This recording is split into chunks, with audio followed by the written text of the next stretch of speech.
This point about the pro-Trump protesters and or the anti-Trump protesters and the violence that we saw last night, if this was a pro-Trump group, remember we were talking about this with Charlie Gasparino a little bit last hour, would there even be more outrage, if we flip the script on it? Gina Loudon is with us, and it goes to a point. That's why I asked Robert if we've heard specifically from Mrs. Clinton about it. It goes to the point, Gina, about whether there is, as some people have suggested, a double standard in the way these things are looked at. What do you think?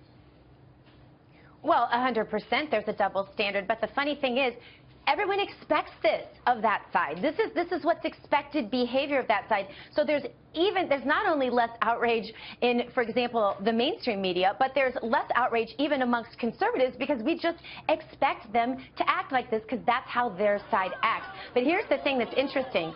While Hillary is so busy trying to label Donald Trump as dangerous, I think it's become really evident to the American public that the ones who are the most dangerous are the ones who are trying to silence Trump and his supporters. Well, and I know you say that we expect this.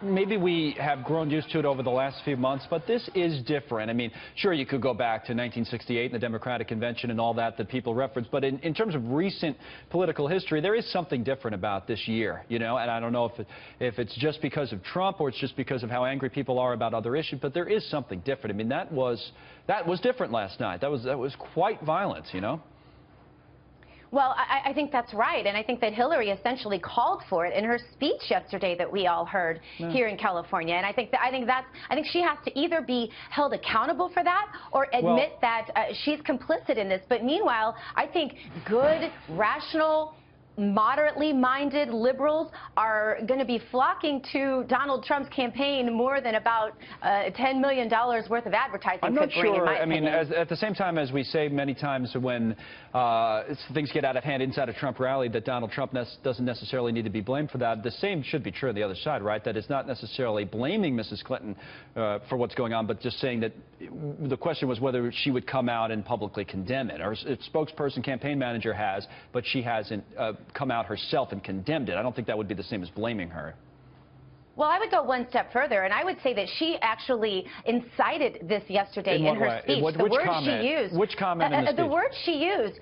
She talked about how basically our entire national security was at risk if Donald Trump is president of the United States. How he shouldn't have his hand on the nuclear button, so to speak. How he was dangerous. She loves to use those words, and she's creating this whole image of this scary person when the one who's actually really scary is her and the establishment. And if you look at her record, and many of us have, there's a lot of debris in her dust. No, my only point is that if we're going to say on the other side that Donald Trump should be able to come out, because again, it's a free speech thing, right, Gina? It's like if Donald Trump can come out and say whatever he wants, Hillary Clinton say what she wants. They're the candidates.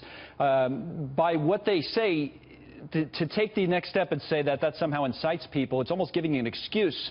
Do you know what I mean? It's almost giving an excuse for the violence as opposed to, it's almost justifying in a weird way. At least I think it is.